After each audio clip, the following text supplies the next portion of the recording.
Bon matin, bonjour ou bonsoir tout le monde et bienvenue à ce 45e épisode des Sommeliers de la lutte. Ici Max Perriard qui est en compagnie du phénoménal Pierre Gastonguay. Comment ça va, Pierre? Je suis tellement phénoménal, Je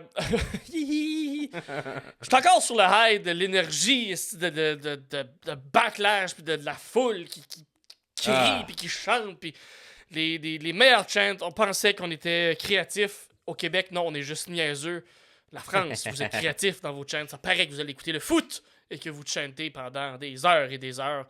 Je pense que c'est une des meilleures foules ever que j'ai vu, moi, dans les événements en général. Puis on s'entend, c'était pas la carte sur papier la plus extraordinaire qu'il y a eu, pas. Mais vous avez vendu ça peut-être au-delà de ce que la WWE vous a donné. Quoique, ils viennent enfin en France faire un PLE, fait que vous étiez assurément hyper content qu'ils soient là. Mais vous leur en avez donné vraiment beaucoup pour 5 matchs et une carte qui n'était pas des plus mémorables, mais que vous avez rendu ça mémorable. Fait que c'est incroyable. Moi, quand on a écouté le SmackDown avant que le pay-per-view soit le samedi, j'avais out, beaucoup plus out à Backlash, maintenant que j'avais vu dans quelle atmosphère ça allait être. C'est ça, exactement. Et c'est ça qui m'a presque plus vendu le pay-per-view que la carte en tant que telle. Fait que vraiment bravo pour les personnes qui étaient là.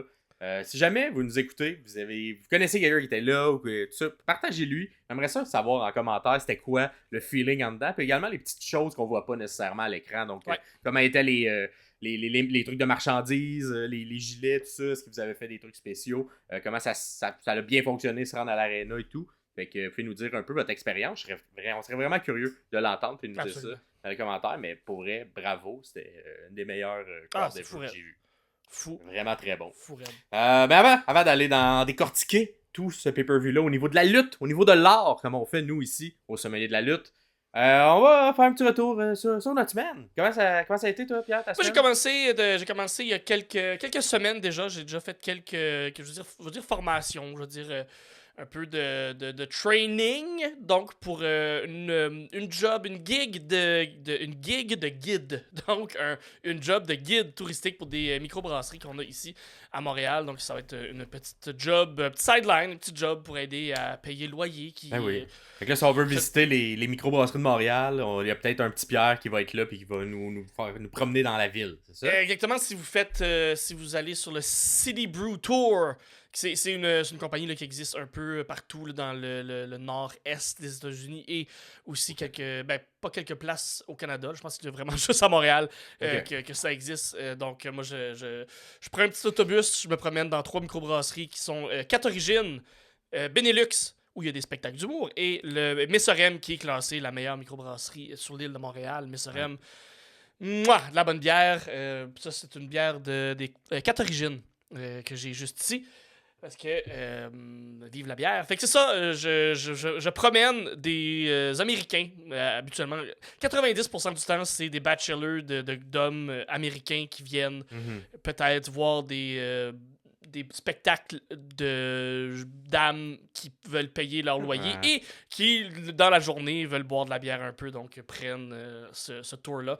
Fait que je suis guide. Ça se fait plus en anglais, hein? T'as pas de petits trucs. C'est 99,9% du temps en anglais. C'est très très rare qu'il y ait des Français. Là. C'est très américain comme c'est ciblé aussi là, pour. Mais la compagnie avec le nom, je me doute. Exactement. La clientèle à la base doit être américaine.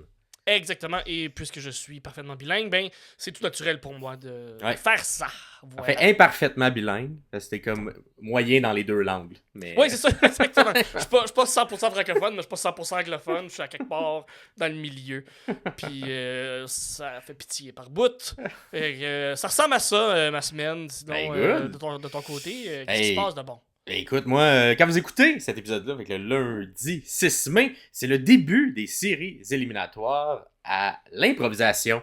Fait que si vous êtes un ou une habitué des soirées d'humour, on sait qu'il y en a beaucoup à Montréal, pas les soirées d'humour, mais les soirées d'improvisation. Il y en a beaucoup à Montréal.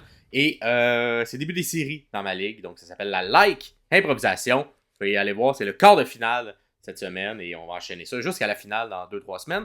On va voir. L'an dernier, j'ai été éliminé en quart de finale. Je n'ai pas réussi à me tailler une place plus loin. On va espérer que cette année, je sois capable de tirer mon épingle du jeu, me rendre un peu plus loin.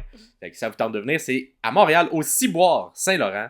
Et vous pouvez un peu chercher sur Google, sur Facebook. On va mettre la photo du truc en ce moment. Puis au plaisir de vous voir et de vous faire rire avec des jokes improvisés on the fly. Nice. Et sinon, de votre côté, on avait le questionnaire de prédiction des sommeliers de la lutte.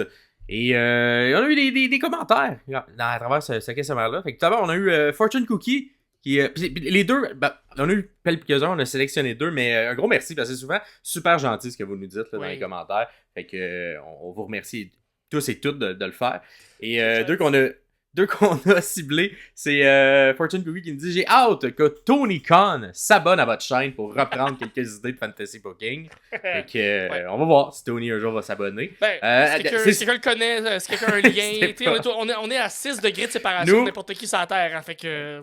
Moi, je vais le dire, j'ose le dire. Peu importe notre horaire, on va se libérer pour une entrevue avec Tony Khan si un jour il veut venir à notre podcast.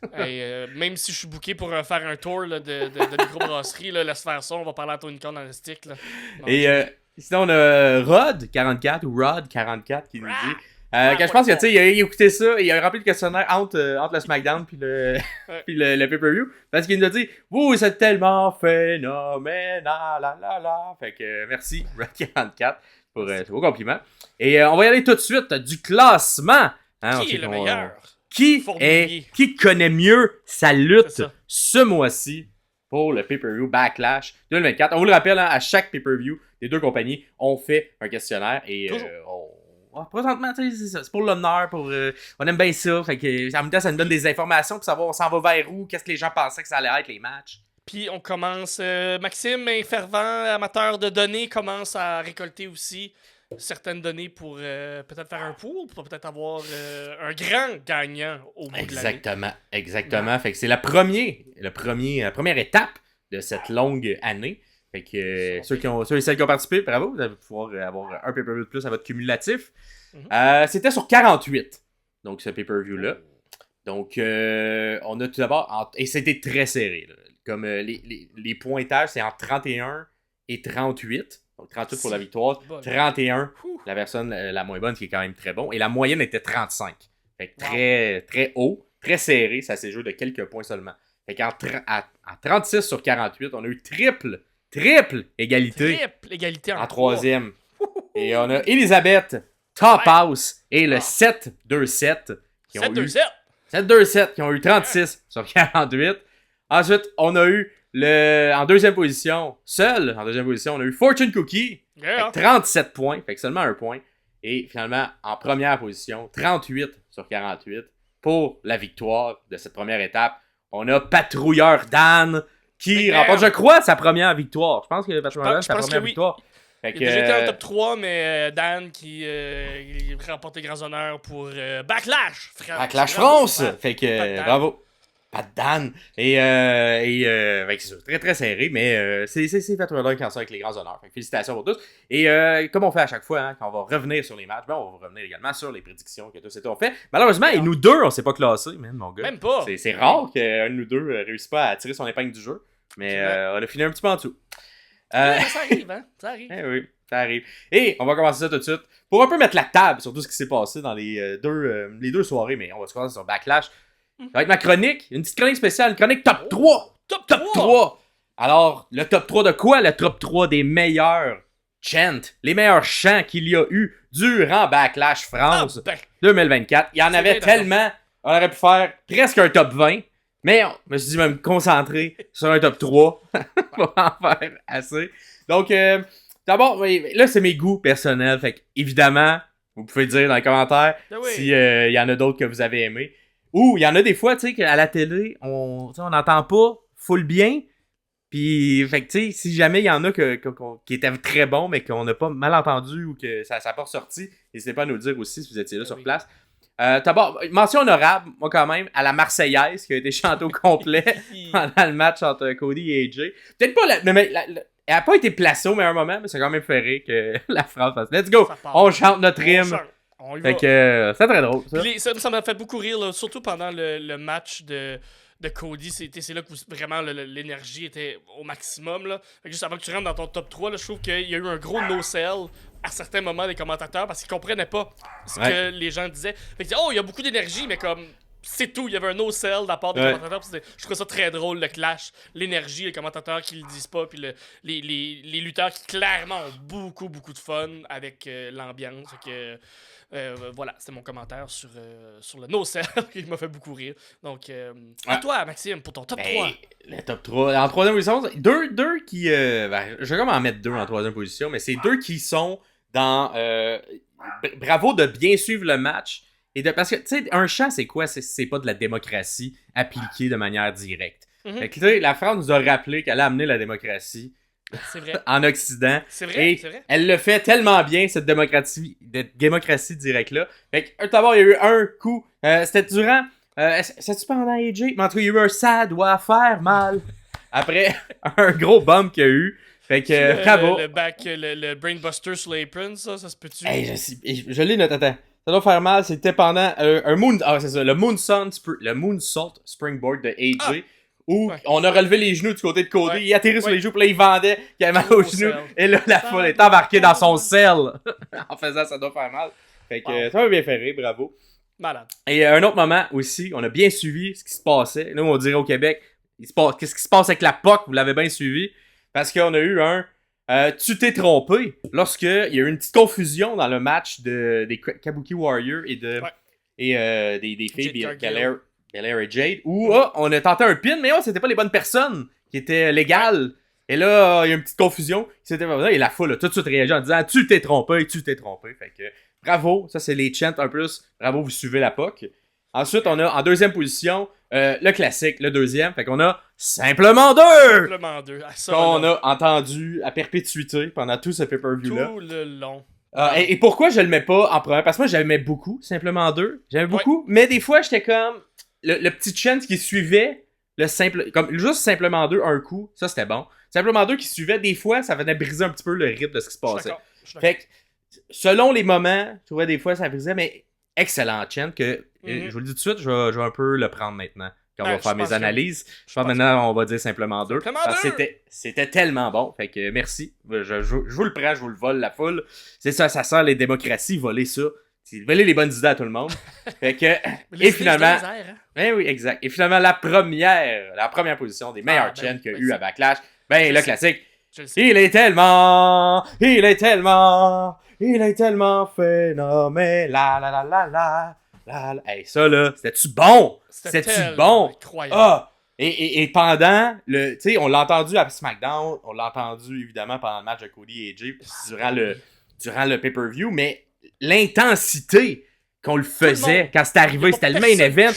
La caméra chantait tellement. C'était intense. Elle shakeait de même parce que toute la foule s'est mise à sauter. Le toit devait exploser si vous étiez live. Mais quel bon chant. C'était excellent. J'ai beaucoup aimé ça. Ça me fait sourire souvent. Et c'était tout le temps bien mis. C'était tout le temps quand c'était soit qu'on disait le mot phénoménal pendant les promos à SmackDown ou quand on avait un très beau mouvement exécuté par AJ Styles. Fait que ça a été mon chant préféré de cette petite arrêt à Backlash France. Bravo, la France, vous avez été superbe. Vous, dites-nous dans les commentaires si vous êtes raison avec le mien ou si vous avez d'autres chants que vous avez appréciés. On veut vous lire en dessous. Y en a-tu que nous on n'a pas pogné, qui nous a marqué, qu'on n'a pas entendu? Dites-nous-le dans les commentaires. Dites-nous-le dans les commentaires. Plaisir de vous lire. Ouais, et on enchaîne ça avec la deuxième chronique. Qui le fait mieux, Pierre? Cette semaine, à qui le fait mieux? Je me suis inspiré du champion du monde de la WWE, le bon vieux Damien Priest, pour me décider qui le faisait mieux. The Archer of Infamy, même s'il n'utilise plus vraiment ce nom-là. Il y a juste le truc CGI encore qui lance une flèche. Ah oui, c'est ça. Il n'y a comme plus de raison. C'est là pareil, parce que faut bien... On a mis de l'argent. C'est ça, exactement. Ça coûtait de quoi? Faut le mettre à l'écran. Fait que, j'ai choisi le Chokeslam cette semaine. Qui le fait mieux? Le Chokeslam, oui. C'est des grands, c'est des gros monsieur. C'est le monde des géants. C'est la WWE. Qui le fait mieux? L'Undertaker, son frère Kane son cousin Big Show ou Damien Priest, que j'ai rajouté aussi dans ce top 4-là. Donc, qui le fait mieux entre Taker, Kane, Big Show ou Damien Priest? Le Chokeslam, d'après toi, Maxime? Écoute, moi, avant de rentrer dans mon choix, je vais quand même y aller que c'est un des mouvements que la personne à qui tu l'appliques, hein, techniquement, a quand même un gros impact sur la force ou la brutalité de ce que ça va faire. Parce qu'au final, c'est prendre quelqu'un, lancer oui, il y a un petit swing de bras de la personne, puis ensuite on le redescend, puis il y a une petite swing de bras vers le redescendre, mais c'est surtout la personne qui le reçoit, qui fait le bump et qui saute dans les airs. Fait que, tu sais, c'est sûr, si tu fais un chokeslam à Otis, risque d'être moins impressionnant que si tu le fais à Ricochet, par exemple. Donc, moi, cependant, malgré ça, je trouve quand même que les 3 et les 4 que tu as nommés ont une version un peu différente du chokeslam. Et ma préférée, et là, on va dater un petit peu, mais c'est la version de Big Show, mais jeunesse Big Show. The Giant. Le géant, un peu WCW, début à la WWE, où il le prenait et il gardait dans les airs comme le chokeslam présentement, là. Et se promenait avec un monsieur au bout de ses bras pour le redescendre. Ouais. Ça, toujours trouvé ça très impressionnant. Puis ça montrait la force de Big Show aussi. Bon, évidemment, on ne dira pas les petits trucs de magie qui fait qu'il était capable de le garder en haut, mais ça le vendait fort, puis avec la grandeur, la grosseur que Big Show avait. Je trouvais que c'est celui qui l'appliquait le mieux. Puis en même temps, Big Show, ben, plus la carrière avançait, moi, il était il était très agile dans le début de carrière, mais plus la carrière avançait, moi, il l'était. Et le chokeslam a toujours resté dans son répertoire. Parce que c'est quand même facile à appliquer à tous. C'est exact. Il n'y a pas beaucoup de bombes que tu prends lorsque c'est toi qui l'appliques. Donc, je vais y aller avec le Big Show. Moi. Toi? Cool. Moi, ça va être l'Undertaker pour le classique. Surtout la présentation qu'il met derrière, la mise en scène qu'il met autour du chokeslam. C'est jamais vraiment... il l'a fait quelques fois dans un match où on s'attend pas, où il fait juste attraper la personne, mais on l'a vu à WrestleMania où il l'a fait à The Rock, mais il a bien monté, il l'a bien fait.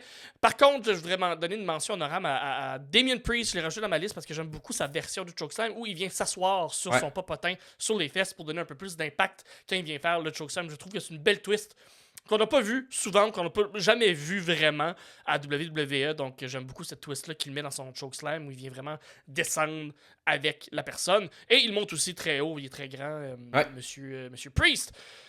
Punishment Martinez de son nom. Non, pas son nom, c'était juste sur les indies, c'est pas ça son vrai nom. Donc, mais Taker pour moi, pour le chokeslam, un classique. Mais je comprends tout à fait, Big Show. Mais je suis d'accord. Je suis d'accord avec Chris aussi, parce que moi aussi j'aime bien comment il redescend du chokeslam. Vous, est-ce que vous êtes d'accord avec nous? Dites-nous-le en commentaire. Qui fait le plus beau chokeslam selon vous? Ça peut être quelqu'un qu'on n'a pas nommé également, parce qu'on s'entend le chokeslam. Beaucoup de gens qui l'ont utilisé à travers les années. Ça peut être aussi un mouvement de transition. Fait que et on n'a pas la vérité, tu sais, on donne nos opinions, on n'a pas la vérité. Fait que on veut vous entendre. C'est quoi votre vérité? Et maintenant, on enchaîne avec le principal de cet épisode. Fait qu'il y a un retour sur la carte au complet de Backlash France 2024. Donc, pour ceux et celles qui nous écoutent, normalement, vous le savez, lorsqu'on fait des retours sur la semaine, on parle de seulement les bons matchs. Lorsque c'est les PLE ou les pay-per-view, on retourne sur tous les matchs. Donc, même ceux qui ont peut-être moins aimé, mais dans ce pay-per-view-là, ils étaient tous quand même bons. Et je crois pour vrai, je vais donner... je crois que la foule a aidé à ce que tout soit bon, parce que quand t'arrives comme athlète, comme performeur, comme artiste, et que t'as cette réaction-là, tu peux pas ne pas être galvaudé d'énergie puis faire, ça va sortir le meilleur match de ma vie, il m'en donne tellement, faut que je leur en donne. Fait que je pense que ça a aidé à rosser le tout le long. On va commencer, cependant, un peu déçu, moi, vous me direz si vous étiez là live, un peu déçu, un pre-show qui, encore une fois, un classique de la WWE, pas de match, et même pas les gens principaux, ils n'étaient même pas dans l'aréna. C'était Big E, CM Punk, ainsi que, je me souviens plus du nom de la jeune journaliste, mais les 3 qui étaient en studio aux États-Unis. Jackie Redmond, merci Pierre. Les 3 qui étaient en studio aux États-Unis et qui commentaient de là sans avoir le pouls vraiment de la foule. Ça devait être... C'était quoi l'ambiance dans... Est-ce qu'ils vous faisaient jouer ça? Comme à l'écran? En tout cas, si vous étiez là, dites-nous-le, qu'est-ce qui se passait? Parce que moi, on aurait pu mettre des matchs dark, on aurait pu mettre quelque chose qui se passe à la place de ça. Et même que lorsque Corey Grave et Michael Cole sont arrivés, il y a même Michael Cole ou Corey Grave qui l'a mentionné, qui était comme, il s'est rien passé pendant une heure. Pis, j'ai jamais vu une foule aussi over alors qu'on fait rien. Fait que, tu sais, je suis comme... Imagine s'il y avait eu un dark match. Ricochet contre Cedric Alexander, tu fais capoter tout le monde, pis après ça, tu pars encore plus haut. Puis surtout qu'il y avait des lutteurs qui étaient là à SmackDown, qui n'avaient pas de match durant le spectacle. Fait que t'es comme, t'aurais pu utiliser des gens pour juste donner quelque chose, pour, tu sais, monter la foule. Évidemment, c'est une foule qui en avait... 3-4 matchs de speed, là, ce qu'il y a sur Twitter, là, des matchs de moins de 3 minutes. Là, t'en fais 2-3 de suite, puis bang bang, puis merci, bonsoir, là.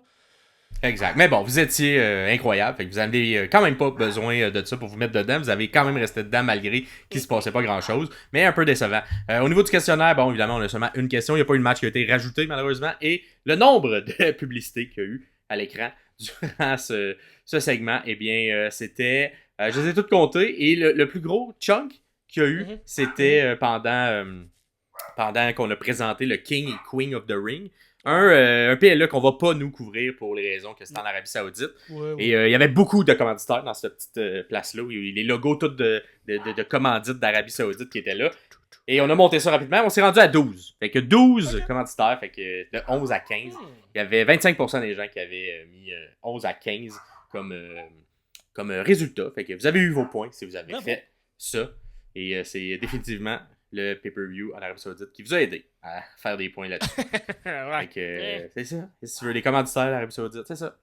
Et on enchaîne ça avec un début de pay-per-view. Je pense que c'était le bon choix de commencer. Un classique tag team. Moi, je dis toujours, commencer avec un tag team, un pay-per-view, c'est un peu la manière classique pour que ça soit rythmé et que la foule soit dedans. Et en plus, on commence avec qui? On commence avec la personne qui parle français, le cousin, Kevin Owens, le Québécois, qui vient... qui commence avec son entrée, qui a un gros pop, que la foule est contente. Évidemment, il y avait seulement 5 matchs, fait que moi je trouvais qu'on étirait beaucoup les entrées. Comme on prenait le temps de savourer l'énergie de la foule, et c'était bien aussi. C'était bien, absolument. C'était pas rushé, on se sentait pas rushé justement parce qu'il y avait quand même beaucoup de temps. Puis c'est ça, Kevin Owens qui rentre. Randy Orton, super bel accueil aussi. Super, la foule qui chantait la chanson de Randy Orton, j'ai rarement entendu cette chanson-là être chantée par beaucoup de monde, mais... He hear voice in his head, he talk to him, he understand, he talk to him. Ben oui, absolument. Toutes ces voix qui chantaient, toutes les voix dans la tête de Randy qui chantaient aussi avec. Oui, c'est rare qu'on les entend, ces voix dans la tête. Exactement. Bloodline aussi. En fait, pour commencer, j'ai beaucoup aimé ce setup-là. Le setup minimaliste, puis je comprends que c'est un setup qui est plus petit parce que faut faire venir des écrans par bateau, faut transférer le stock, donc ça coûte quand même assez cher de passer des États-Unis puis de passer par bateau jusqu'en France. Fait que ça coûte de l'argent. Fait que je comprends qu'il n'y avait pas un gros setup, mais j'ai beaucoup aimé le petit setup avec une genre d'écran un peu bannière au top, avec un peu plus petit écran et avec l'allée qui passait directement dans la foule. J'ai vraiment aimé ça. Et on a commencé le match, puis j'ai vraiment aimé le pairing. Donc, Kevin Owens, qui était comme en début de match, qui a attaqué Tama Tonga. Et moi, j'ai eu comme une pensée qui m'est venue, puis j'ai fait comment ça me montre ce qui aurait pu ressembler un Kevin Owens à la New Japan, parce que Tama Tonga, qui est étiqueté, il a fait 12 ans qu'il était à la New Japan avant. Comment ça aurait pu ressembler à ça? Ça aurait pu être un pairing ou un match qu'on aurait vu à la New Japan pour une ceinture X ou Y, puis ça m'a comme popé. Comme ça. C'était avant le match. Hein. La cloche n'avait pas les deux, c'est ça. Les deux, ils se mettent à se péter à la gueule. Tout le monde arrive. Les arbitres arrivent. Tout le monde arrive. Il faut séparer ça. Là, il faut attendre les sons de cloche. Mais pour les minutes, il l'avait dit. Il l'avait dit pour les minutes. T'es comme là. Il n'y aura pas des règles. Puis finalement, qui arrive pas, Nick Aldis arrive. Et là, il nous dit à quoi? Il dit que, comme disait la France en français, lâchez-vous! Et là, des personnes qui ont parlé français dans le pay-per-view, c'était une des questions. Fait qu'une des personnes qui a parlé français, lâchez-vous! Et il call un street fight. Là, on passe ça. Et je suis content parce que, avec l'intensité et l'énergie de la crowd, un street fight, c'est le fun. C'est le fun quand t'es là live. Les lutteurs qui vont se battre à côté de toi. C'est genre un petit nanan. C'est pour les gens sur place, moi je trouve toujours. À la caméra ou quand tu regardes ça à la télé, c'est peut-être moins un peu intéressant parce que c'est un peu spot fest puis on fait juste se taper dessus. Mais avec l'énergie que la foule avait, moi j'étais content qu'il leur... Mais j'ai beaucoup aimé la production qui ont mis ça en comme 2 écrans, fait que un écran plus grand, un écran plus petit. On voyait en même temps les deux duos qui se battaient un contre l'autre. Fait que j'ai bien aimé la façon qu'on nous l'a présenté. C'était pas juste on manque un spot là pour aller voir l'autre spot là, puis là, il faut essayer de timer pour être capable de rien manquer. Peu importe, les lutteurs luttaient, puis on voyait les deux. Fait qu'on pouvait regarder celui qu'on voulait. Il y a eu des gros spots comme Kevin Owens qui part de la barricade et qui fait un splash directement à terre sur Tama Tonga. C'est très beau. C'est très beau. Puis t'as Randy Orton qui fait comme si elle allait le faire. Finalement, il a juste pris la pause. On s'entend que Randy aurait pas fait ce move-là, surtout pas sur le parterre. Randy Orton content d'être là aussi. Hein. Il était très content d'être là. C'est le fun de voir Randy content. Un Randy content, c'est un Randy qui travaille bien. Puis c'est le fun. Puis voilà, ça, le côté niaiseux, tout ça. J'ai quelques beaux spots, dont le souplex dans les chaises.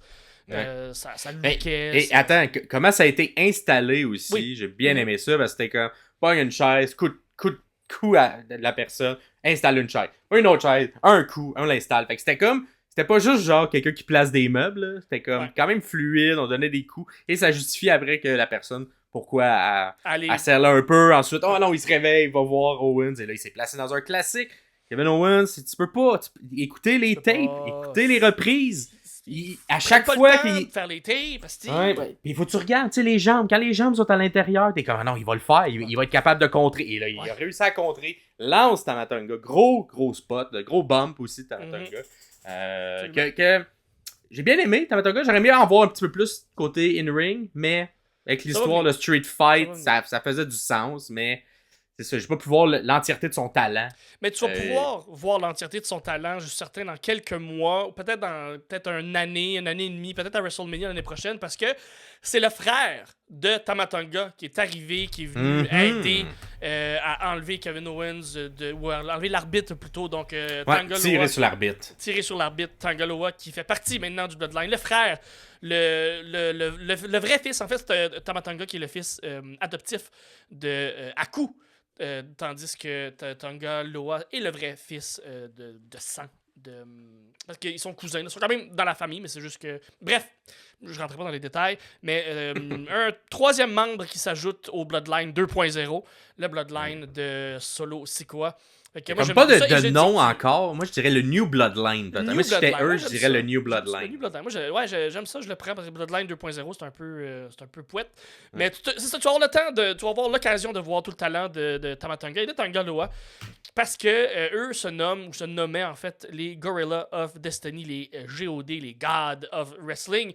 Et j'ai l'impression qu'on va s'en aller tranquillement vers une feud contre leurs cousins, les Usos, qui vont sûrement revenir ensemble en tag team. Et ça va faire une tabarslack. Parce que les gars, là, les Gorillas of Destiny ont été, je pense, 4 ou 5 fois champions par équipe à la New Japan. 4 ou 5 fois champions en trio à la New Japan aussi. Ils ont gagné des tournois par équipe. Donc, quand même, une très, très, très, très bonne équipe de lutte tag team au Japon. J'ai l'impression que ça devrait bien fonctionner. Puis, on s'entend, les Usos, c'est pas la meilleure équipe tag team elle fait partie des meilleurs tag teams de tous les temps, j'ai l'impression. Donc, on va être capable de voir tout ça, comment ça va se placer. Cette histoire-là, elle est loin d'être finie, toute le Bloodline. On commence un nouveau chapitre, puis j'adore ça. Je sais pas où ça s'en va, je sais pas comment ça s'en va là. Ben, j'aime tout ce qui se passe avec eux autres présentement. Fait que, très content de voir Tonga Loa qui est arrivé, qui est un peu moins bon in-ring worker que Tama Tonga, mais quand même très très bon, très efficace dans une équipe ou dans une faction. Eux qui ont été dans le Bullet Club très très longtemps aussi. Fait que, bienvenue Tonga Loa dans le Bloodline. On ajoute des membres et c'est une fois cette intervention, on a enchaîné vers la fin, des likes dans la gorge. Du côté de solo sur Kevin pour le tombé final. Fait que, au niveau du questionnaire, on avait 88% des gens, fait quand même beaucoup de gens qui avaient le Bloodline gagnant. Il n'y avait pas beaucoup de surprises de ce côté-là. Ensuite, pour le tombé, on avait également la majorité des gens qui avaient le tombé. Pour les gagnants, tout le monde, 100%, savait que c'était Solo Sikoa qui allait gagner. Et sur qui? Exact, qu'elle allait avoir le pin. Et sur qui? Eh bien, sur Kevin Owens, 88% encore une fois. Wow. Y a eu une intervention? Oui, il y en a une. Là, un peu surpris. Parce qu'il y avait seulement 25% des gens qui croyaient à une intervention. Pourtant, c'est ça, Bloodline n'est pas. C'est un peu dans le play, tu sais, dans la Bible du Bloodline, il faut que tu aies une intervention dans tes matchs. Fait que seulement 25% des gens l'avaient. Et tout le monde pensait que ça allait être le cousin Jacob Fatou qui allait être là, mais non, oui, peut-être. C'était le petit frère. Exact, mais il en reste, dans la poche à famille, là, il en reste quelques-uns encore. Il en reste quelques-uns. À ramener. Hein, on nous a montré un gros arbre, là, pas loin de Mania. Il y a beaucoup de branches à cet arbre-là. Et au niveau des RKO réussis durant le match, il y en a eu deux. Deux réussis, un sur chacun des deux, mais qui n'ont pas amené à un pin, parce que c'était soit à l'extérieur ou dans un truc de transition où on a brisé le pin. Donc, encore une fois, seulement 25% des gens l'avaient. Puis le match a duré plus de 15 minutes.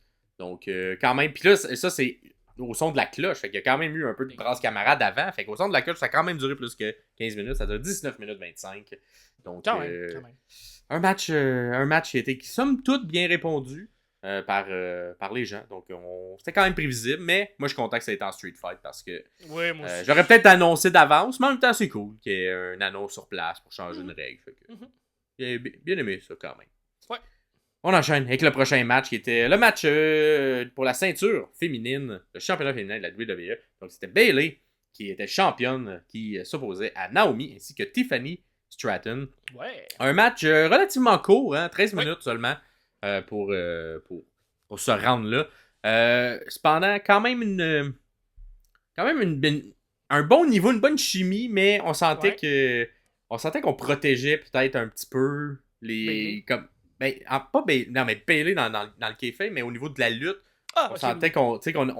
Naomi, on l'a un peu ménagé. Et Tiffany Stratton, il a seulement laissé ses beaux mouvements qu'elle a fait souvent, mais on n'est pas nécessairement rentré dans plus de mouvements qu'on voit normalement. Fait qu'elle a un superbe, genre, une espèce de mouvement de cheerleader, là, où t'as quelqu'un qui fait de l'athlétisme ou qui flip, elle donne un coup de coude à la fin. Elle l'a fait 3-4 fois dans le match. À l'extérieur, à l'intérieur du ring, tout ça. Elle a fait des dans l'histoire du match, ça a fonctionné parce que à sa troisième fois qu'elle l'a fait sur Naomi, elle a réussi à le contrer. Effectivement, dans l'histoire du match, ça a fonctionné quand même qu'elle répète ce mouvement-là, qu'elle répète ce move-là. Moi, j'ai trouvé Naomi très, très bonne quand même, très vétéran de pouvoir prendre Stratton un peu. J'ai comme l'impression qu'on a tassé un peu Bayley une bonne partie du match. Était peut-être un peu moins présente, puis il y avait une meilleure chimie où il y avait une plus grande implication entre Naomi et Stratton. J'ai trouvé Naomi quand même très très bonne de prendre sous son aile dans le match, si on veut, de Stratton de cette façon-là, justement, cacher un peu, comme tu dis, certaines faiblesses ou certains manques d'expérience que Stratton a, qu'elle va avoir si elle continue à travailler à ce rythme-là. Ça sera pas très long qu'elle va être une jeune vétérante là, parmi tout ce beau monde-là. Moi, j'ai noté qu'il y a eu le dive de Biggie, le dive là, dans les cordes là, où on se pitch en spear dans quelqu'un. Ouais. Très, très beau spot quand même. Ça me fait tout le temps peur, ce Moses de spot-là. Ben. Mais est-ce que c'était un clin d'œil pour à Biggie, peut-être? Est-ce que c'est quelque chose qui va être en rotation dans l'arsenal, oui, de Naomi qui a donné ce spear-là, ce move-là. Puis la fin m'a surpris quand même. C'est le pin. Qui a mangé le pin et qui a pris le pin, ça m'a surpris. Ouais, Bayley sur Naomi. Sur Naomi, exactement. Mais en petit paquet, un genre de petit paquet. Oui, fait c'est ça. C'est comme ça protège-ish. Mais les deux amis. Puis à la fin, il n'y a pas de. Naomi souriante. Il y a peu comme de peut-être un non, on est resté amis. Ouais, c'est ça, une accolade à la fin. Fait que. Voilà. Parmi un des mouvements que j'ai bien aimé, je pense qu'il y avait Naomi qui était atterri sur Bayley. Là, elle est comme dessus. Peut-être tentative de pin. Et là, tu as Tiffany Stratton qui arrive et qui drop kick un peu dans le chest Naomi pendant qu'elle est sur Bayley. Fait que ça a quand même été un bon mouvement, genre fait à trois. Puis là, une fois qu'elle a fait ça, elle s'en revient de bord, puis elle drop kick par la suite Bayley. Fait que quand même vendu Tiffany Stratton quand même forte. Tiffy Time, il y en a eu quelques Tiffy Time. La foule, évidemment, t'es en feu tout le long avec des chants pour Bayley. Même des chants à l'entrée de Naomi, là, du yeah. J'ai jamais vu ça. Ça lookait quand même avec tout le monde avec sa cam, là. Pas sa cam, mais sa lumière ouverte, là. Puis là, tu voyais ça là, bouger. Ça lookait. Je sais pas si elle sera autant hypée, exact. Elle sera autant hypée. Pour ça, à l'audio, il y a Pierre qui l'a fait. Il s'est mis dans le noir, puis il a quand sorti une caméra. Mais non, je trouve que ça a quand même été bien pour ce que c'était. J'aurais peut-être pris comme un 5-6 minutes de plus, peut-être se rendre pas loin, plus proche de 20 minutes pour pouvoir mieux construire ça.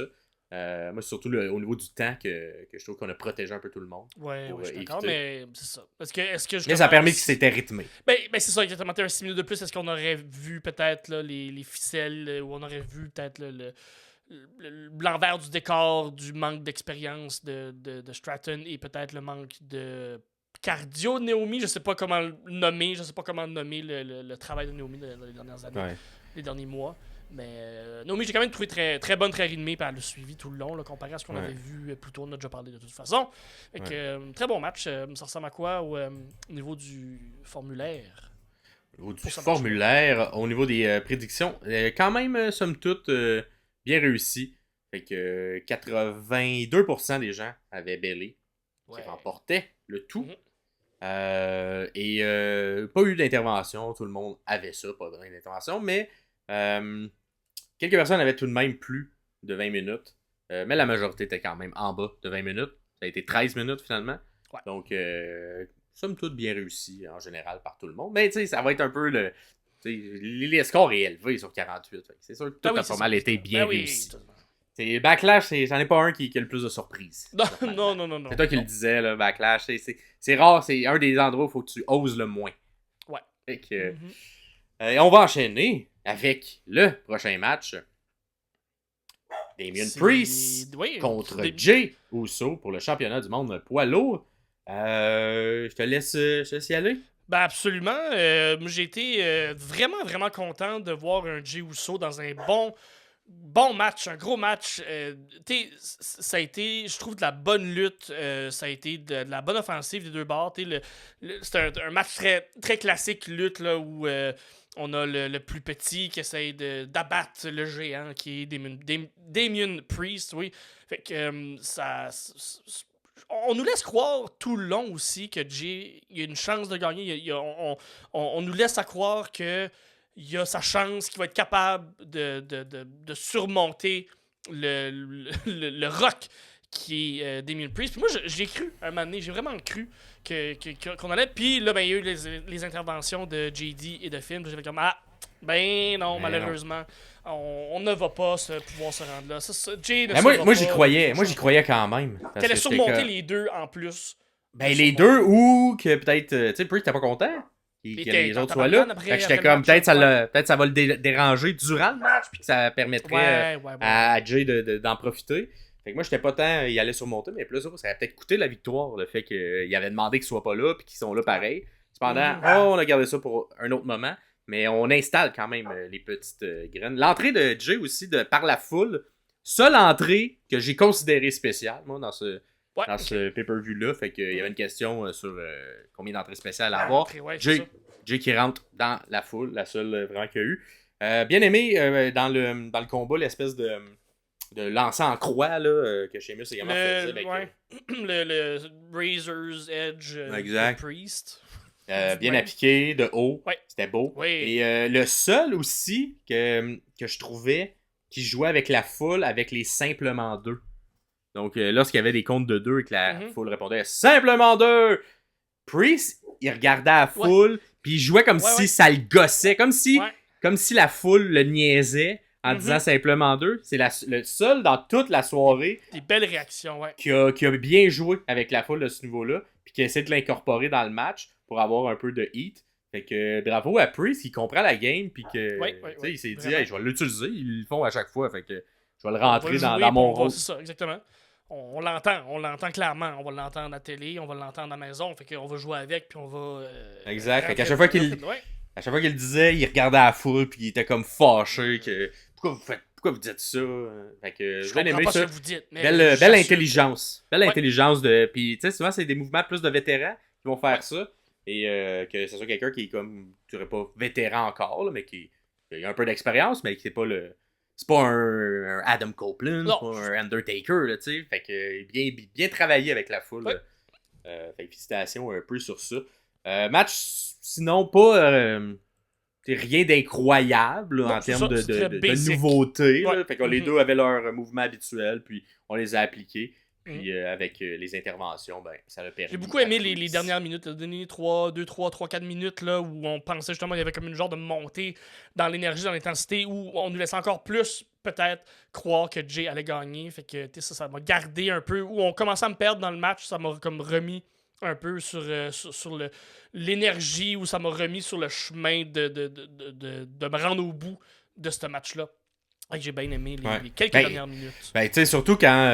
À deux moments, il y a eu 2 pins où on a pu croire. Un après un gros splash. Un gros splash de Jay sur Priest, que finalement, JD à la dernière seconde met le pied, ça accorde.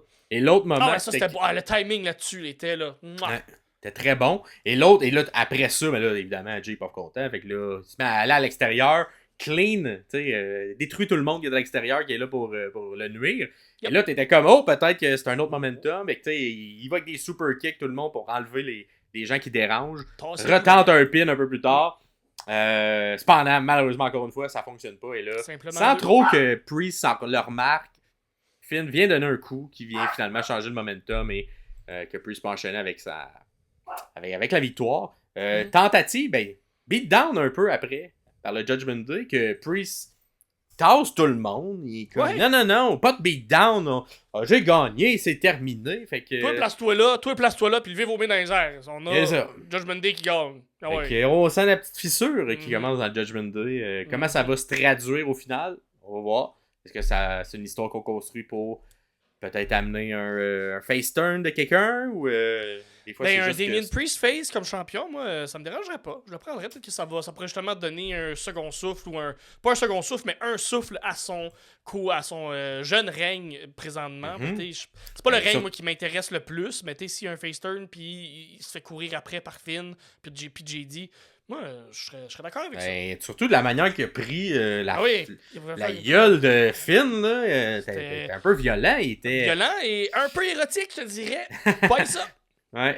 mais surtout, je pense que ça s'enligne, Priest contre Finn, éventuellement. On va voir si ça sera autour de la ceinture ou pas. Mais ça s'enligne vers ça.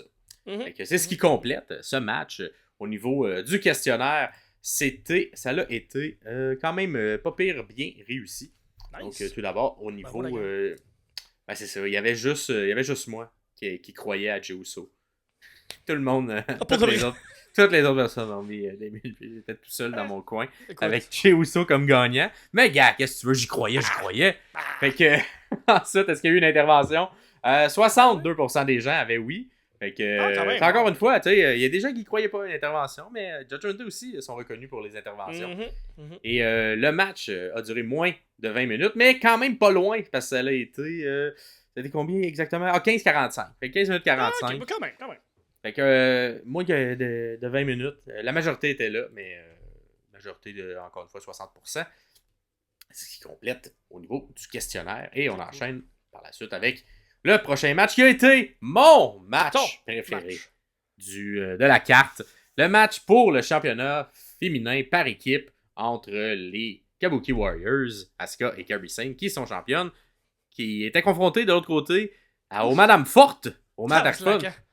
Les deux grandes Madame Forte, Bianca Belair, Jade Cargill.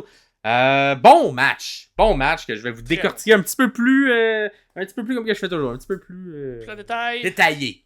Il est découpé. Fait que tout d'abord, on a l'entrée des Kabuki Warriors. Que ça là quand même. Il y a d'ailleurs Dakota Kai qui les suit, mais qui quitte, qui n'est plus, qui disparaît. Exact. J'ai pas vu caca part. Fait que dans ma tête, vraiment, elle s'est fait pogner par un magicien français ou un mime français qui l'a mis dans une boîte, qui a dit t'as pas le droit de bouger de là et qu'elle a disparu de cette manière-là. C'est la manière kayfabe que je pense comment Dakota Kai a disparu de ce match-là. Et qui n'a pas intervenu non plus pour aider ses deux amis. Par la suite, l'entrée de Bianca. Et suivi de Jane, fait que le petit fait étonnant, intéressant à regarder. Ils rentrent pas ensemble. C'est une équipe, mais ils rentrent pas ensemble. Fait que on laisse encore ces deux personnes solo qui sont en équipe et non pas une équipe en tant que telle, comme les Kabuki Warriors. Lorsqu'on présente les ceintures pour un peu avant le match, j'ai bien aimé que Jade, elle pose. Parce qu'elle sait qu'il y a une photo qui est prise en ce moment. Fait qu'elle se dit, moi, je vais bien looker dans la photo pendant que la photo se prend. Fait que, elle est consciente de son image, Jade Cargill. Le match commence. Entre Asuka et Bianca. Ça commence avec du grappling, un peu technique. Asuka tente le premier tombé après un enchaînement. 1, 2, simplement 2. Gardez Elle garde par exemple le contrôle avec une espèce de soumission en pieuvre. Hein, mais Bianca, elle est forte. Elle est forte. Elle a une force brute. Fait qu'elle la prend, elle la sort, elle la lance de la soumission en pieuvre. Retour à l'attaque par la suite. Mais Asuka est plus agile. Fait qu'elle évite les coups de Bianca. Parce qu'on est en début de match. Fait que l'énergie est là. Fait que c'est vraiment force brute versus agilité. Ouais. Fait que là, Bianca la sort. C'est ce qu'on nous raconte un peu tout le long aussi du match. C'est la force brute contre les lutteuses japonaises qui sont un peu plus vite sur leurs pieds. Puis Exactement. Puis qui ont comme, tu sais, mettons, la barre de récupération est plus rapide également du côté des Kabuki Warriors parce que souvent, c'est pas loin du no-sell à certains moments. Où, c'est très japonais comme façon de travailler. Un bumping rate, donc une vitesse où ils se relèvent qui est beaucoup plus vite. Ouais. Donc quand on bump, on tombe, on se relève, ils sont très agiles. Mais tu sais, Kairi Sane est pas grande, elle est tout petite, puis elle se faufile partout. C'est incroyable. Le clash entre Jade Cargill et Kairi Sane, j'adore ce visuel-là dans un match, j'adore ça. Ah oui, on va y venir. Mais c'est ça, une fois qu'elle évite, ben Bianca est mise dans les cordes. Asuka tente de prendre l'attention de l'arbitre pour faire un classique. Les méchantes vont attaquer. Fait que là, Kairi Sane tente de donner un coup à Bianca, mais Bianca est trop forte. Fait qu'elle l'évite puis elle frappe elle-même. Mais comme non, tricher, ça marche pas. Trop forte, moi. Fait que les tactiques légales, ça fonctionne pas. S'ensuit un espèce de magnifique suplex de Bianca sur Asuka qui a repris le dessus, la lance, la laisse un peu dans les airs, la fait tomber, tombe sur le dos, fait mon rêve, fait un kip-up, revient sur ses deux jambes. Elle est en feu. Elle tag Jade. Et du même moment, de l'autre côté, on tag Saint. Fait que là, l'affrontement Jade contre Saint, qu'on avait bien aimé, la force vraiment contre l'agilité. Saint qui tente de se lancer sur elle, mais Jade, elle l'attrape. Puis elle fait un breaker ses genoux. Clac-clac! Puis là, elle demande à la foule, en fais-tu un autre? En fait un autre! Elle la relève. Ah, ben un deuxième backbreaker. Jade Cargill va devenir une superstar. Là, on voyait déjà les petits brides à la All Elite Wrestling, mais elle est tellement haute sur un autre niveau à WWE. Là.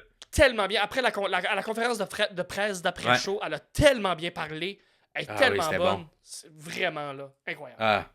Fait que là, elle a le contrôle. Fait qu'elle attaque Bianca. Bianca, elle revient. Prennent ensemble, les deux, ils prennent ensemble scène. Qu'est-ce qu'ils font? Ils font comme un petit bébé. Comme que je vais peut-être faire à ma fille qui va là. Elle prend scène, puis il lance dans les airs comme un petit bébé. Mais elle la rattrape pas. Elle laisse tomber à terre. Ça, je ferais pas ça avec mon enfant.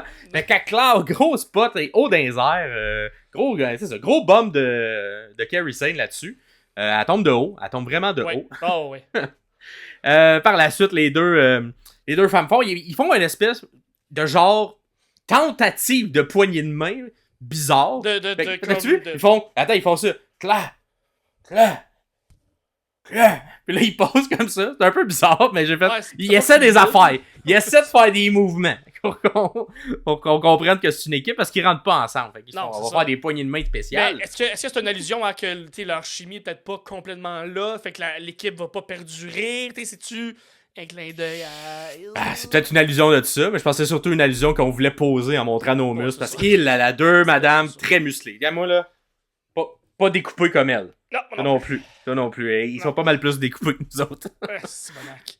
Fait que, ensuite, on enchaîne Bianca qui fait une espèce de standing moonsault qu'on fait souvent avec elle dans les cordes en tenant ses cheveux parce qu'elle a des longs cheveux. Donc le tomber, 1, 2, simplement 2. À la Mansane, dans le coin, pour faire le classique, les 10 coups, puis on compte en français. 1, 2, 3, 4, 5. Mais, avant la fin, c'est contré. Elle sort de là, Kairi Sane. Elle tire les cheveux. C'est pas fin, ça. Ça, c'est pas fin. Ça, c'est pas fin. Tire les cheveux. Là, petite attention. Jade, peut-être, qui est un peu novice. On le voyait en ce moment dans la photo. Jade, elle sourit en regardant ça. Fait qu'elle sort un peu de son personnage parce qu'elle est comme son ami est en train de se faire tirer les cheveux puis elle est juste heureuse pis... C'est donc bien drôle ça. Fait que là elle sourit en arrière, je suis comme non Jade t'es supposé être triste ou fâché ou je sais pas quoi. Ou genre comme non lâche les cheveux mais là elle est un peu personnage ou spectatrice de ce qui se passe. Fait que ça c'était drôle.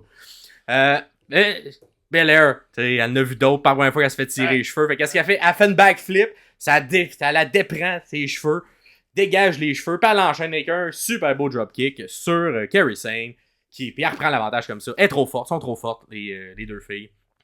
Je prédis que le turn de Bianca, ça va être un genre de move comme ça où elle se fait tenir par les cheveux, puis elle va les couper, ou elle va les décrocher, puis là, ça va concrétiser son heel turn, puis elle aura plus sa longue tresse. Oh, fait que là, on a des gros spoilers de Pierre, là, des grosses prédictions. On va voir, on regarde ça.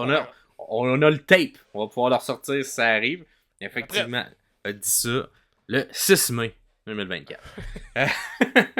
Ensuite, c'est ça, elle est le scène à capote. Fait qu'elle s'enfuit, elle se sauve, elle part vers l'extérieur. Elle est quand même bête trop forte, cette madame-là. Je tire les cheveux. Elle part à courir. Fait que là, qu'est-ce qu'elle fait pas Belair? Elle la suit. Elle suit pas juste en courant. Elle pitch par-dessus la troisième, tente de sauter dessus. Mais là, l'autre, elle continue de s'enfuir. Fait qu'elle s'enfuit. Fait qu'elle tombe à terre. Mais pas à terre, mais elle tombe sur ses pieds, Belair. Donc là, qui qu'il y a pas? Il y a Asuka qui est là. Puis là, boum! Elle la frappe. Commence à la péter. Pendant ce temps-là, la petite Kairi Sane continue de courir. Elle retourne dans le ring. Monte sur la troisième corde. Se pogne sur la troisième corde. Elle regarde vers l'extérieur. Il y a comme une Bianca Belair un peu daisy. Se lance vers l'extérieur. Un magnifique saut. Tabarouette. Et super bien attrapé aussi par Bianca. Un tantinet dans la face, mais bien fait quand même. Kairi Sane ne s'est pas blessé. Plus, c'est ça. Belair a un peu sacrifié son corps pour ne pas faire mal à sa collègue, mais c'est super bien fait entre les deux. À la suite, on ramène ça dans le ring. Tente, elle donne quelques coups. Tente un pin. 1, 2, simplement 2. Fait que là, elle est comme bon, parfait. Ce sera pas moi, fait que je vais taguer Asuka. Elle tag sa partenaire. Là, ils font leur espèce d'enchaînement classique. Là, ça commence à faire comme un 3-4 minutes, hein, quand même, qu'il y a Bianca Belair dans le ring. Tu sais, qu'elle commence à être affaiblie, mais quand même vendu fort. Fait qu'ils font leur espèce d'enchaînement classique où ils font là, les deux côtés, les coups de pied, par ça.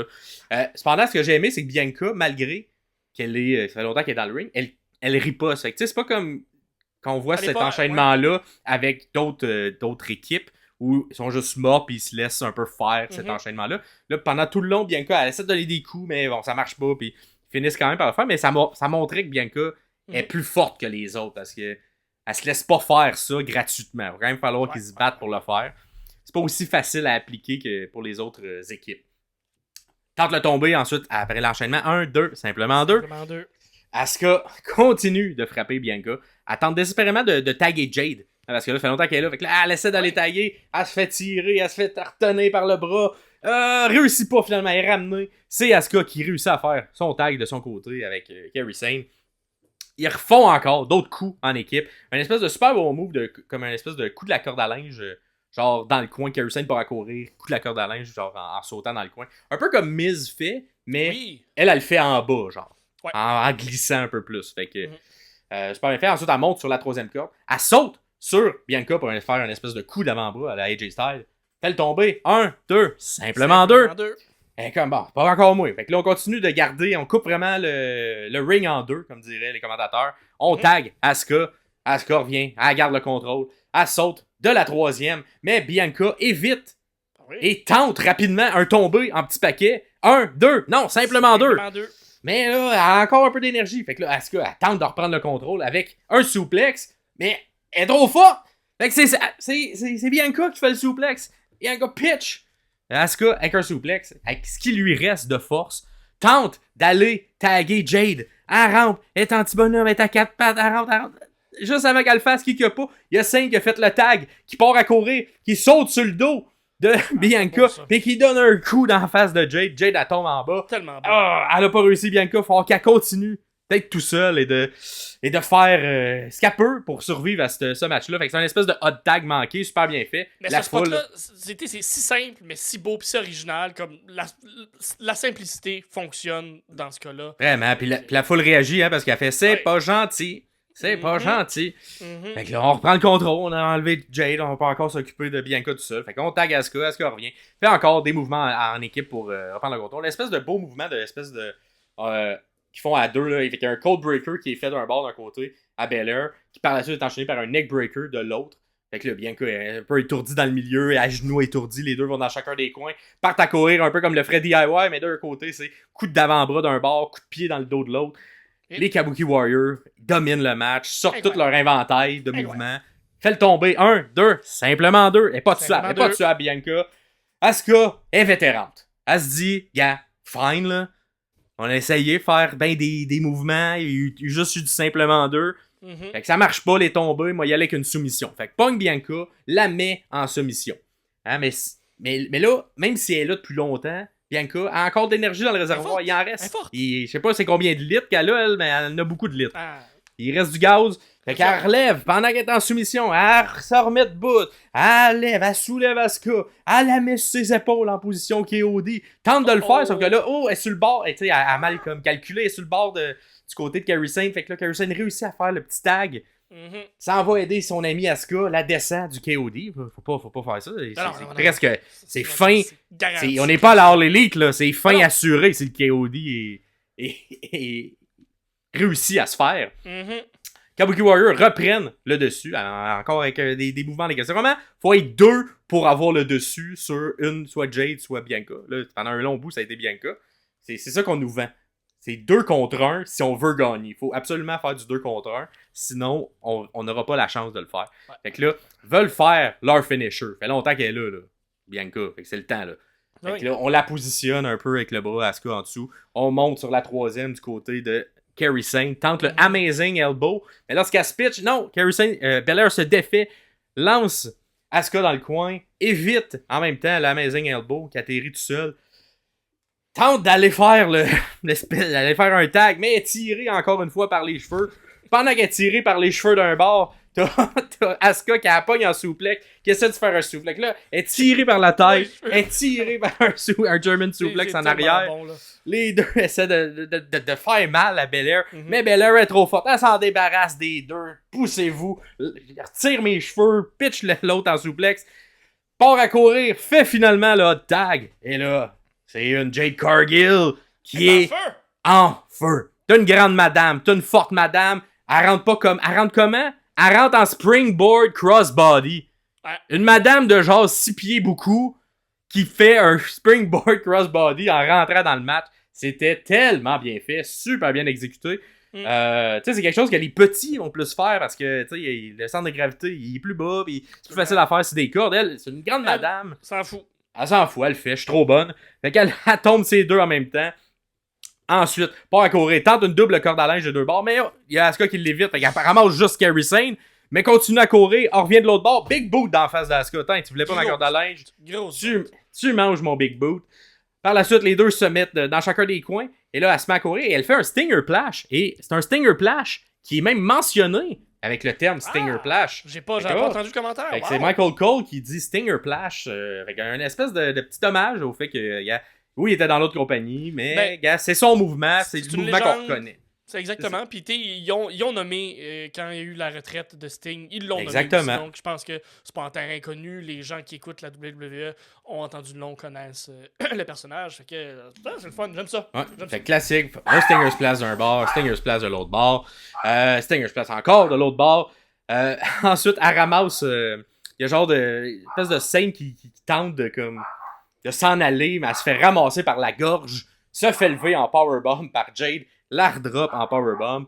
Tente le pin, 1, 2, et non, Asuka brise le compte pour un simplement 2. Simplement 2. Eh oui, après, elle lance Sane à terre. Les Kabuki Warriors repèrent pendant le reçu avec des tags rapides. Fait que là, ils enchaînent les tags, ils font des combinaisons, les deux sur Jade. Des backfists, des beaux backfists. T'entends le cloud en face de Jade. Même Brock est content de ce bout-là de match. Il est fourrette. Il a aimé ça, ce bout de match-là.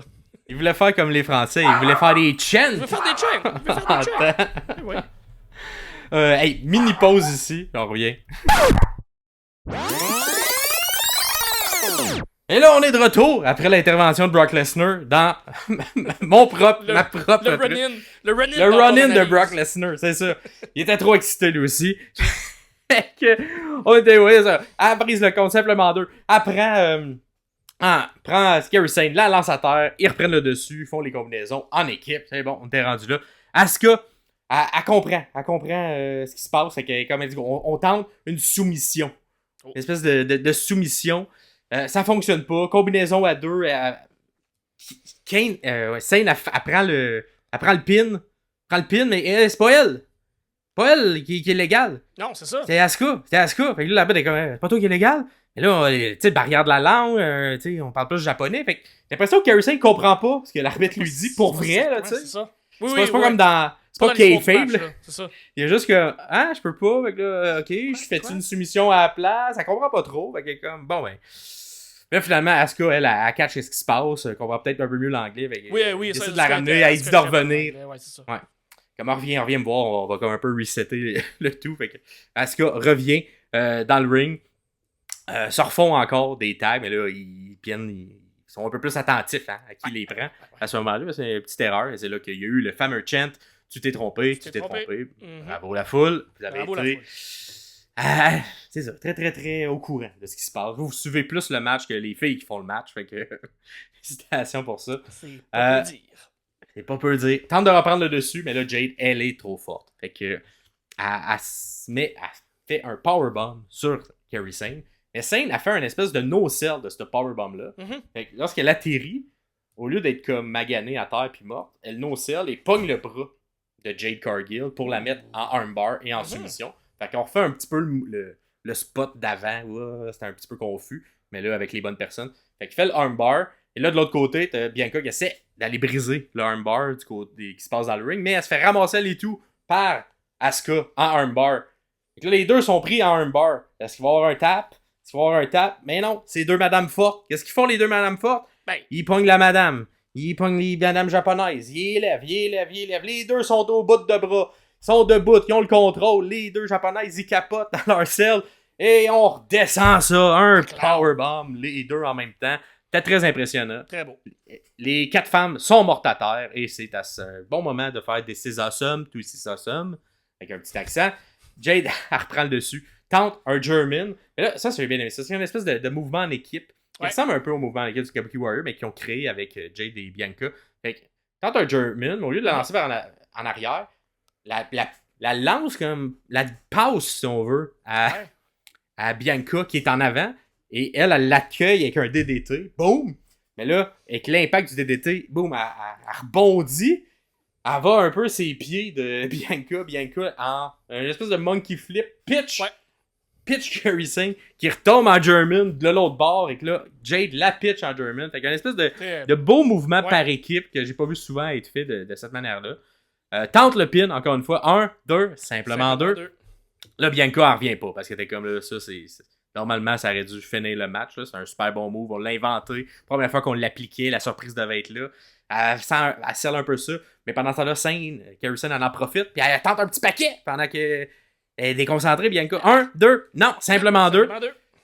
Asuka, elle s'occupe de Jade à l'extérieur. Fait qu'elle part à l'extérieur, s'occupe de Jade. Belair, pendant ce temps-là, tente de s'attaquer à Kairi Sane. Part à courir. Fait une espèce de spear dans le coin. Mais c'est évité par l'agile Kairi Sane qui en reste encore de la force. Fait que boum, l'épaule direct dans le poteau, dans le coin. Elle enchaîne ensuite avec une espèce d'insane elbow. Fait que là, on retente le move qu'on n'a pas fait depuis le début. Asuka pogne Bianca en dessous, monte sa troisième. Insane elbow, réussi, appliqué. 1, 2, et c'est brisé par Jade. Fait qu'on n'a pas eu un kick-out, mais bien une brisure de pin. Fait que simplement 2, mais par une brisure. Fait que moi j'aime ça. On protège le finisher de Kairi Sane. On protège, exact. Ça fait pas que non, eux sont pas bonnes. Ça fait juste non, Jade est arrivé au bon moment. Pis c'est ça qui a brisé le pin. Bravo. Kabuki Warrior ensuite attaque à 2 Jade. Parce que c'est pas content. Donc, elle est venue briser notre pin de victoire. On gagne tout le temps là-dessus. Sane, elle va sa deuxième. Puis elle se pitch. Elle saute sur Jade. Mais Jade, elle l'attrape. Elle est trop forte. Elle l'attrape en position powerbomb. Marche dans le milieu. Là, l'enchaînement qui suit, incroyable. Ok. On va mettre plein de photos, là, mais essaie de suivre. Attrape, marche dans le milieu. Sane, elle veut se défaire. Fait que Jade, elle la swing par en bas, la remonte une deuxième fois en powerbomb. Pendant qu'elle est en powerbomb, la tourne de bord, clac, la met en position, on veut chaise électrique. Pendant qu'elle est dans la chaise électrique, la pitch dans les airs. Elle atterrit en avant, mais avant qu'elle tombe à terre, elle l'attrape. Avant que les deux pieds touchent à terre. La repogne, la met en glam slam. La pitch dans les airs. La redescend, glam slam. 1. Non, elle peut pas faire un 2, c'est pas elle qui est légale. Fait que là, pendant ce temps-là, Bianca, c'est elle qui est légale, pis c'est safe. Fait qu'elle arrive dans le ring, mais là, Asuka est là. Fait que comme, qu'est-ce que je vais faire? Je vais pogner Asuka, la met en KOD. Elle regarde tout le monde, là, fais-tu, je le fais. Elle pitch KOD, mais elle atterrit sur Kairi Sane qui était déjà morte, qui vend le glam slam d'à côté. Super et là, original. C'est Bianca Belair sur Kairi Sane, tente le pin. 1, 2 et 3. Nouvelle championne par équipe. Qui n'ont pas encore de nom. Fait que là, sur le Big Tree, mais le Big 2 sur 3, je sais pas comment ça s'appelle. Mais Bianca Belair, et le 2 tiers, le Bianca Belair et Jade Cargill remportent les ceintures. Elles sont bien contentes. Dans un bon match. Un bon match par équipe et très bien vendu. C'était clair qui était qui. Et on vend très très forte Bianca Belair et Jade Cargill à travers cette performance-là. On a bien protégé Cargill. Elle a été utile au moment où elle était là. Des bons hot tags. Exactement. Puis c'est Belair qui a mangé le heat tout le long parce que c'est elle qui a de l'expérience, parce que c'est elle qui est capable de suivre, qui est capable de mener ce genre de match-là. C'est Cargill qui va y arriver un jour, mais qu'on continue à protéger, qu'on continue à garder l'aura de la femme extrêmement forte, qu'on vend fort et qui n'a pas de faille, en fait. C'est ce qu'on essaie de nous montrer pour Jade Cargill. Ça marche. Parce que le peu de mouvements qu'elle a eu versus Bianca Belair, elle les a fait à la perfection, aucun botch. Et des trucs quand même difficiles à faire. L'enchaînement de la fin, c'était très difficile. L'espèce de move qui finit en German, très difficile. Le springboard pour rentrer dans le match, très difficile. Fait que, non, quelqu'un qui... On a limité, mais qui a exécuté à la perfection ce qu'on lui a demandé de faire. Et là, on a deux championnes qui vont être très dominantes. Que j'ai l'impression que la seule manière qu'ils peuvent perdre la ceinture, c'est si elles-mêmes... Si elles-mêmes, elles se battent elles-mêmes. Fait que, on va voir comment ça va continuer. Puis j'ai aimé ça quand même parce que Kabuki Warrior, malgré la défaite, ont quand même bien paru. Bien paru. Puis c'est vraiment que ils sont en dessous. Ils sont un peu en dessous. Mais c'est ça du bon booking. C'est que même si tu perds, que ce soit une ceinture ou tu perds un match, peu importe, si le booking est bien fait, tu parais bien là-dedans. Fait que ça te dérange pas, même si tu perds le match. T'as une belle visibilité et t'as bien travaillé pour mettre tout le monde de l'avant, dont ta propre personne. Fait que let's go les Kabuki Warriors. J'espère que l'équipe va rester quand même si on s'entend que les deux peuvent avoir une très bonne nerf d'aller en simple. J'espère quand même que l'équipe sera jamais bien loin quand même avec les Kabuki Warriors. Ça ressemble à quoi le pas beaucoup. Mais c'est ça, pas beaucoup de surprises. Tout le monde, 100% des gens, avaient Bianca Belair et Jade Cargill. Et on s'en attendait avec le booking qu'on a eu des dernières semaines et des derniers mois de Kabuki Warrior. Les gens cependant, la petite surprise, c'est sur qui va faire gagner. On l'a donné, c'est Bianca qui a eu le pin final, mais presque tout le monde avait Jade Cargill. Donc, bravo pour les personnes qui ont répondu. Bianca Belair, vous étiez vraiment en minorité, mais ça a peut-être fait la différence dans qui a remporté au final. Sur Kairi Sane, ça c'était bien réussi. 75% des gens avec Kairi Sane. Pas eu d'intervention extérieure, et ça, surprenant, personne. Tout le monde pensait qu'il allait avoir une intervention. Personne n'avait dit. C'est le damage control de Kotakai qui vient s'immiscer. Exact, mais là, non, surprise, on l'a fait disparaître en début de match, elle n'est pas réapparue. Et est-ce que le match a duré plus de 15 minutes? Eh bien oui, il a duré plus de 15 minutes. Encore une fois, environ 20% des gens avaient plus de 15 minutes. Les autres étaient dans le moins. Fait que ça fait le tour du niveau du questionnaire. On s'en va tranquillement vers le main event qui était pour moi mon match de la soirée. Pas loin devant le match qu'on vient d'analyser, que Max vient d'analyser pour nous. Il était très bon, ce match-là aussi. C'était de la bonne lutte. J'ai écrit dans mes commentaires, gros match de lutte. Puis la foule, on s'entend. Juste les entrées avec... L'entrée d'AJ Styles s'était tirée avant qu'on pitche la chanson à Cody parce que le chant n'arrêtait pas. Puis il descendait pas en intensité. Ça continuait, puis ça continuait, puis ça continuait. Puis tu sais, AJ Styles qui est un méchant, qui était un vrai heel... dans son personnage, puis il a pas vendu le fait qu'il était peut-être touché, qu'il était peut-être content, il a resté dans son personnage, un très très bon professionnel. J'ai cru comprendre que le soute, le linge que AJ Styles portait, c'est ce qu'il portait quand AJ Styles s'est battu contre le père de Cody il y a 22 ans, quand lui commençait sa carrière, ou quand AJ était plus au début là, dans les indépendants, j'imagine qu'ils se sont déjà croisés.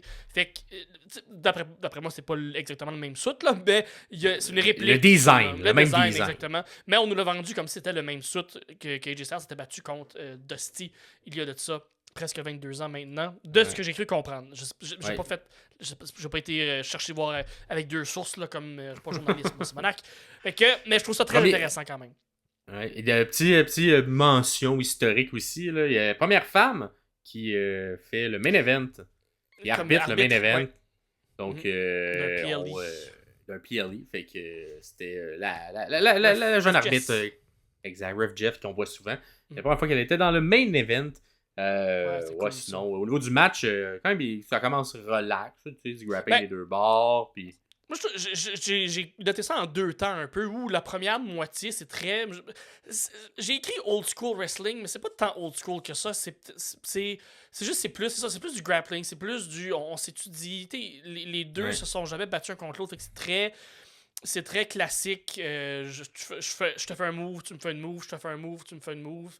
Puis on s'étudie beaucoup. Mais ça emporte une belle élan. Puis ça nous permet de passer à la deuxième moitié du match, qui était beaucoup plus Spotfest, qui était beaucoup plus j'essaye de rythmé aussi. Ouais, exactement. Fait que j'ai dans le bout technique au début, là, il y a un petit callback à Stardust. Hein, oui, la petite roulade avec le... La petite roulade avec le... Et la foule qui fait un chant, Stardust, un chant qu'on n'a pas souvent entendu dans l'histoire de la lutte. Parce qu'il était un peu low card lorsqu'il était Stardust à l'époque. Mais j'ai pas compris pourquoi il l'a fait, puis pourquoi AJ était un peu en tabarnak, parce qu'il l'a traité de motherfucker. Fait que on l'a bien lu sur les... je pense que c'était comme une insulte de genre... J'ai pas besoin Même ma pire version de moi-même capable de te honner. Dans ce book grappling-là. Moi, c'est comme ça que je l'ai compris. Comme si c'était comme, gars, même ma pire gimmick l'emporte sur toi. Tu serais capable de te... Ouais. Il y a eu des classiques, le Bionic Elbow, il y a eu la claque dans la face, tous ces beaux clins d'œil-là, toujours à son fidèle père, à son fidèle frère aussi, finalement. Là. Des beaux mouvements aussi de spring à l'acte AJ, là, des beaux springboard ankle avec des 360 ou des moonsaults, justement des moonsaults. On relève les genoux, la foule qui dit ça doit faire mal. Le brainbuster sur l'apron, super, super violent. Et il y a un avalanche Cody Cutter qu'on n'a jamais vu. Oui, la 3 de haut. Là. Ouais, c'est Cody qui était comme pas capable de trouver comment abattre AJ Styles. Il est trop bon. Faut que je trouve un moyen de mettre fin à ce Moses de match-là qui dure depuis 20 minutes. Un avalanche Cody Cutter suivi de 2 Crossroads. Est-ce qu'on est en train de redonner les lettres de noblesse au Crossroads, un des pires finishers de la business parce que tout le monde était capable de kick out? D'après toi, si on est en train de remettre un peu de force sur ce finisher-là? Je pense que oui, parce que ça va être... d'après moi, c'est un règne qui risque de s'échelonner sur plusieurs mois plutôt que plusieurs semaines. Donc, faut qu'un moment donné, il faut vendre ça fort. Puis, faut que... Tu peux pas en faire 1000 tout le temps, là. Non, c'est ça, tu sais. Puis, il faut qu'il y ait une hiérarchie. Là. Cody, à la fin, tous ses matchs, il en alignait 3-4, puis c'était pas assez, là, parce que là, c'était Roman Reigns, il fallait qu'on détruise. Oui, c'est ça. C'était logique qu'il en fallait plusieurs, mais là, il faut qu'on revienne à une espèce de nouvelle hiérarchie où c'est un gros Cody Cutter de la 3 plus un Crossroad, c'est assez. Là. C'est ça. On n'a pas besoin d'en faire plus. Une espèce aussi de Burning Hammer, juste avant là, de ça, là, un move qu'on voit pas souvent qui a été fait par AJ sur Cody. Et Cody qui tombe, un Burning Hammer. Ça a été nommé comme ça de la part des commentateurs. Mais un compte de 1. Fait qu'un peu avant faire un genre de no-sell. Simplement 1 seulement. Simplement fait que, ouais, ça s'est bien fini. Quel mouvement j'ai bien aimé dans ce match-là? Un espèce de... On a joué un peu avec la table des commentateurs là, pendant un bout, là, puis les commentateurs français. Puis ça, c'était quand même intelligent de la part d'AJ. C'était comme un peu pour aller chercher du aid. Je frappe la table des commentateurs. Puis finalement, un gros mouvement qui a été fait sur cette table-là. La Marseillaise, ça a été chanté également à l'intérieur du match. Pendant un moment un peu plus... J'aimerais que c'était mort parce qu'il se passait quelque chose quand même, mais on a décidé de se gâter puis de la chanter. Cody aussi qui a fait le Kamura Lock, le move un peu de Brock Lesnar, avec la prise dans le dos là, du Kamura bras. Clutch, ouais, parfait. Puis, fait que peut-être un nouveau mouvement dans son arsenal. Peut-être, oui, absolument. Il n'y a pas beaucoup de prises de soumission, qui pourtant est un très bon lutteur amateur, donc je sais pas, peut-être de la nouveauté. Mais j'ai bien aimé, beaucoup. Un très bon main event, en fait. Je trouve que ça a bien Vraiment. fermé, surtout l'énergie, le chant de AJ, tout ça. Le main event, moi, à un certain moment, je pense qu'on nous annonçait presque le main event allait être le Bloodline contre Randy Orton. Ça aurait pu aussi, là, dans un gros street fight. Ça peut bien fermer une carte quand même, mais j'ai l'impression que finir avec Cody Rhodes, ça fonctionne toujours bien. Un court pay-per-view, comme on l'a dit au début du podcast, mais tous des bons matchs de lutte quand même. Fait que moi, je suis pas déçu. C'est un petit pay-per-view qui passera jamais à l'histoire, qu'on dans qui passera à l'histoire pour la foule plus que pour, pour la carte. La mention de la foule, ça, on pourra jamais pas en parler de ce backlash à France à cause de la foule, mais au niveau de la lutte, puis au niveau des idées, un peu d'avancement dans l'histoire de Judgment Day, un peu d'avancement dans les tag teams de femmes féminins et avancer un peu parce que ça a changé de ceinture, mais rien pour prendre un gros pas par en avant pour nous préparer à nous rendre vers Money in the Bank. Mais j'aurais aimé parce que au SmackDown, on a encore eu des nouveaux indices, comme on a de plusieurs semaines, d'un clan, de quelque chose qui a rapport. On sait pas si c'est Uncle Howdy, ça sur cette version-là, mais là, on va y revenir dans notre prochain épisode, mais là, de plus en plus, on commence à mettre de l'avant que des bonnes chances que ce soit ancien Bo Dallas, parce que des petites références à lui qui s'est dit dans les derniers. Il y a également eu, à l'intérieur du pay-per-view, un autre code QR qui est apparu, qui nous a amené à des indices, mais on y reviendra un peu plus. Un autre film d'horreur à low budget, mais on va revenir dans notre prochain épisode, donc l'épisode 46. On va essayer de faire, vu qu'on a un peu plus d'indices depuis les dernières semaines, on va revenir sur toute l'histoire qu'on nous raconte de cette espèce de code QR et de qui vient faire ces petits glitches-là à l'intérieur du programme. Sinon, pour le match Cody-AJ, 100% des gens avec Cody gagnant, évidemment. On s'attendait à rien de moins. Pas eu d'intervention. Le match plus de 20 minutes. Tout le monde également était d'accord sur ça. Et pour ce qui est de la carte principale au complet, seulement une entrée spéciale, celle de Jey Uso, qui est rentré par la foule. Le premier match, c'était bien réussi à 25%, Randy Orton et Kevin Owens. Le dernier match, un peu spécial. Il y avait une personne, je sais pas si c'était toi, qui avait mis Randy Orton et Bloodline en main event. C'est toi. Fait que tu l'as pas eu. Toutes les autres l'ont eu. Mais les sources sont pas bonnes. Mais non. Les matchs les plus courts, bizarrement, ça a été Bayley, Naomi et Tiffany Stratton qui a été le plus court de cet événement. Cody Rhodes, AJ Styles le plus long. Ça, tout le monde l'avait. Personne l'avait. Bayley, Naomi et Tiffany. Autre que ça, comme on l'a dit, entre 2 et 3 heures seulement, la carte principale. Donc, un peu court, si on veut, mais quand même bien été dans le top. Puis la foule a beaucoup. Imagine une foule morte avec cette carte-là. Je sais pas si ça serait dans la même émotion en ce moment. Puis on aurait eu des moins bons matchs parce que la foule aurait été moins dedans. Fait que, je pense, sauver ce show-là, la foule. Il y a quand même eu une nouvelle personne qui est arrivée, et c'est un monsieur d'une autre compagnie, et c'est Tangaloa. Exactement, Tangaloa. Et pas eu de madame, ça tout le monde l'avait. Et il n'y a pas eu de nouveau match. Et combien de personnes parleront français durant la carte? Et j'en ai compté 4. Il y a eu les 2 commentateurs français qui ont parlé français lorsqu'ils sont représentés. Il y a eu Corey Grave qui à un moment donné a dit un mot en français. Et il y a eu Nick Aldis qui a dit « Lâchez-vous ». Fait que seulement 4, mais 50% des gens l'avaient tout de même. Fait que on s'attendait à quelques personnes qui parlaient français. Bravo. Pour nos matchs préférés, on l'a dit, c'est pas tout le monde qui l'a eu. Dans mon cas, le tag team féminin. Dans ton cas, Cody contre AJ. Yep. Et dans les espèces d'endroits où on pouvait faire des prédictions nous-mêmes, les 2 n'ont pas été réalisés. L'une, ça a été le début de Uncle Howdy.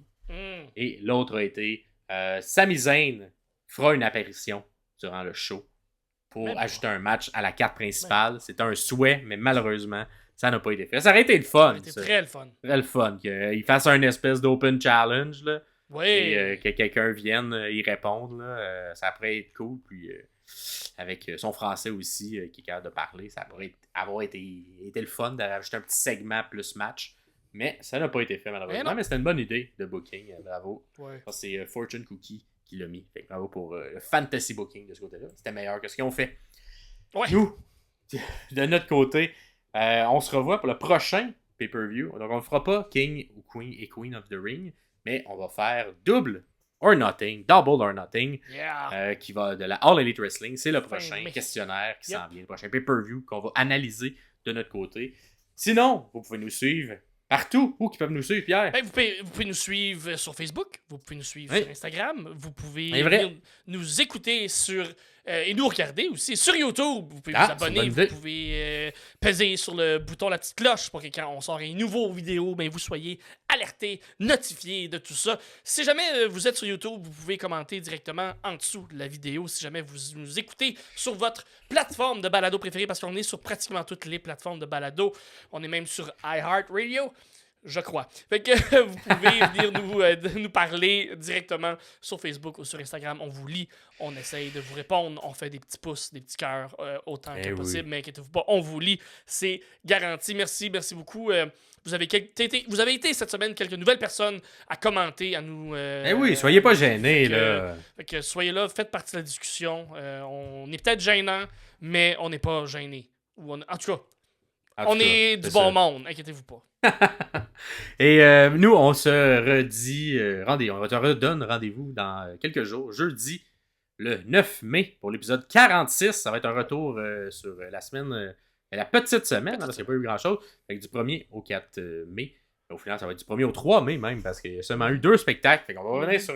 Fait que sûrement un plus petit épisode qu'on aura pour ce retour de semaine. Parce vous qu'on irez déjà écouter un ancien épisode, on va en avoir 45 en banque, fait retourner écouter un ancien épisode pour balancer, si vous voulez. Exact. Fait que en attendant, un gros merci de nous écouter comme toujours. C'était Max Perriard ainsi que Pierre Castonguay pour les sommeliers de la lutte. Ciao tout le monde, gros merci, bravo Backlash, bravo.